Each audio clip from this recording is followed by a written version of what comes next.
We got Nutzy eating a nut on a handmade knife with a deer antler. And his eyes were glowing too. It's kind of spooky, Nutzy. It's pretty spooky, Nutzy.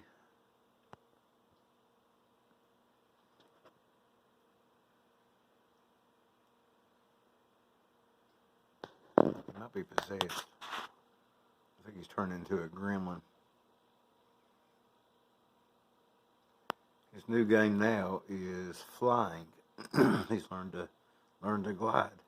And what he does will jump from here down to my head, literally on my head, during the night. He did it 3 times last night.